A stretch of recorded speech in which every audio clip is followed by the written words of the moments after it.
Olá pessoal, professora Meg Pacheco, dando continuidade ao nosso conteúdo de língua portuguesa. Hoje nós vamos falar sobre um assunto bem bacana, que são os empréstimos. Mas esses empréstimos não são aqueles empréstimos que a gente faz em banco não, tá? Esse empréstimo aqui são os empréstimos linguísticos, ou seja, são os famosos estrangeirismos.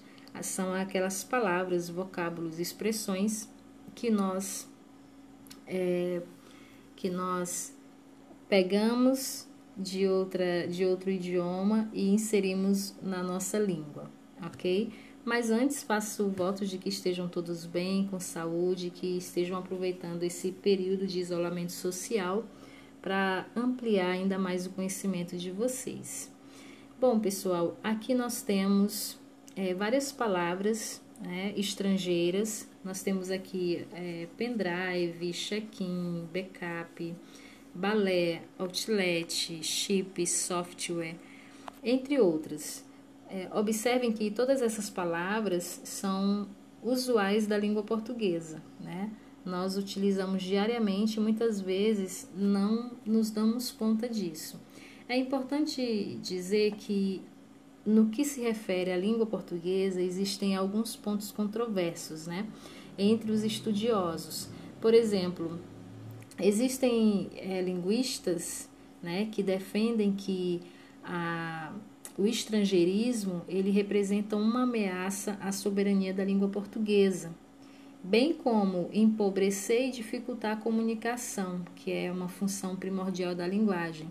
Já outros acreditam que não, que isso não interfere, porque esses estrangeirismos eles são passageiros, né? Muitas vezes eles ficam em uso por um tempo, depois caem em desuso, não se utilizam mais. Então, há essas divergências com relação a esses estrangeirismos na língua portuguesa. Então, estrangeirismos é o emprego de palavras, expressões e construções alheias ao idioma, tomada por empréstimos de outra língua. Ou seja, são vocábulos oriundos de outras línguas que são incorporados por meio de um processo natural de assimilação de cultura ou ainda por conta da proximidade geográfica com regiões cujos idiomas oficiais sejam outros. Sendo assim, podemos dizer que o estrangeirismo é um fenômeno linguístico orgânico, isto é, ele acontece de maneira espontânea e quando menos percebemos estamos utilizando empréstimos linguísticos para nos referir a objetos e também a ideias. O estrangeirismo é um fenômeno social, tá? Para que vocês entendam melhor o que isso significa, a gente pode comparar a língua à vestimenta. Assim como as roupas, os comportamentos linguísticos da sociedade seguem a moda da época. Se até vamos nos remeter aos anos 60, 70, né? Naquela época era comum dizer que uma garota era um broto e que um garoto era um pão. Hoje não mais, né? Pois o broto e pão tornam-se expressões obsoletas, ou seja, fora de uso, né? Não se usam mais essas expressões, são expressões antiquadas. A onda agora é outra, né? E vocês conhecem muito bem, claro. Então, como vocês podem observar, o uso desses estrangeirismos, eles são passageiros. Porém, não podemos generalizar, dizer que todos são, né? Porque nem todos são, alguns permanecem, outros não. E aí a gente vê que a língua, ela se modifica de acordo com o tempo, de acordo com os seus falantes, né? Então, a língua, ela é dinâmica, né? Justamente por conta dessas mudanças. Pois bem, você deve ter percebido que as palavras que hoje usamos não preservam suas formas originais. E isso se deve ao processo de aportuguesamento vocabular.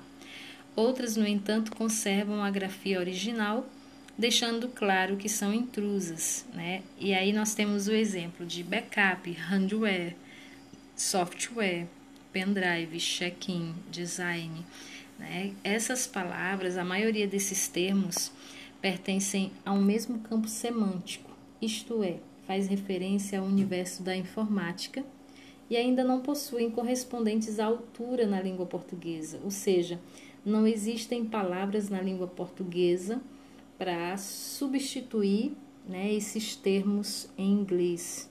Então, aqui no Brasil, nós utilizamos esses termos, essas palavras, tal qual são, né, utilizadas no país de origem, no idioma de origem.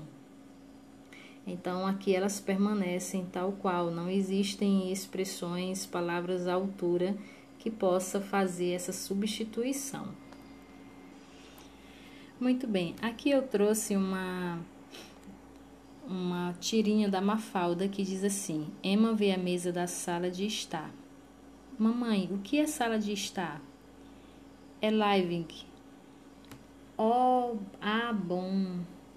Afinal, por que eles não escrevem esses livros na língua da gente? Então, observem que Mafalda, ela faz uma referência aqui, né, a esse estrangeirismo presente no livro. E aí ela questiona a mãe por que os autores dos livros não escrevem os livros, né, as palavras com a língua, né, materna.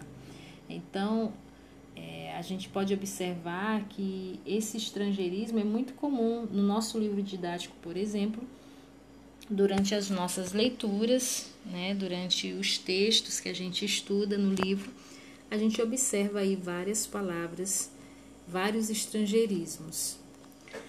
Aqui, pessoal, eu trouxe algumas palavras que são de origem do inglês e outras do francês.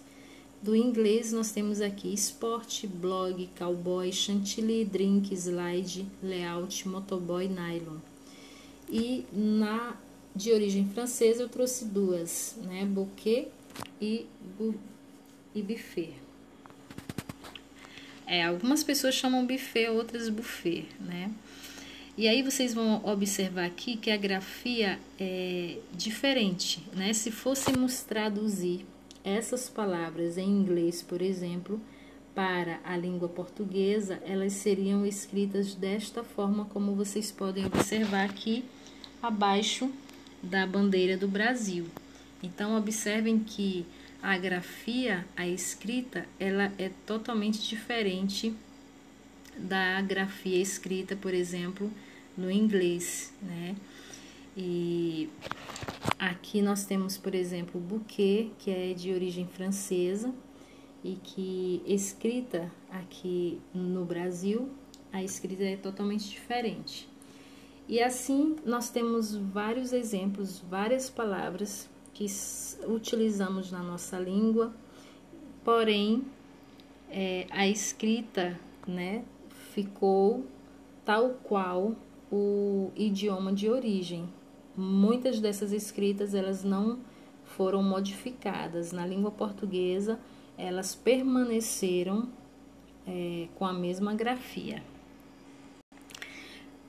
Então, como vocês podem observar, esse conteúdo ele é muito fácil, é muito tranquilo identificar esses estrangeirismos presentes nos nossos textos, no nosso cotidiano. E aí a gente tem uma pergunta, né, que não quer calar. Os estrangeirismos, eles podem ser abolidos da língua portuguesa? Não, a resposta é não, exceto por algum tipo severo de coerção, né? Ainda que seja criada uma lei, por exemplo, que proíba o cidadão de usar estrangeirismos, sempre haverá um ou outro a desobedecer a regra, né? Isso aqui no Brasil é muito comum. Então, abolir os empréstimos linguísticos por decreto é tão produtivo quanto proibir o falante de falar, ou seja, é algo quase que impossível. Não é possível delimitar fronteiras para a comunicação. A língua é uma ferramenta democrática e pertence aos falantes. Somos nós quem decidimos os rumos da linguagem, tá? Mas não pensem vocês vocês que ninguém nunca tentou barrar o avanço dos estrangeirismos na língua portuguesa, não, viu? Em 1999, o então deputado Aldo Rebelo criou um projeto de lei que propunha a promoção, proteção, defesa e uso da língua portuguesa, cujo objetivo era justamente abolir os empréstimos linguísticos e punir quem insistisse em conspurcar, né? Ou seja, quem insistisse em usá-los no português. Então, como vocês podem ver, né, já houve uma tentativa no sentido de barrar o uso desses estrangeirismos na língua, porém não deu em nada, porque como eu já falei acima, tentar barrar o estrangeirismo na língua portuguesa é como tentar proibir o falante, né, de falar.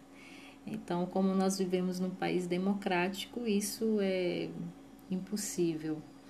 Ok, pessoal? Então, nós encerramos nossa aula aqui. Espero que vocês tenham gostado.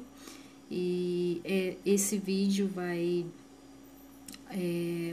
servirá como um recurso a mais para vocês entenderem e poderem responder a atividade do livro que eu vou passar anexado aqui junto ao vídeo, tá bom? Um abraço a todos e até a próxima.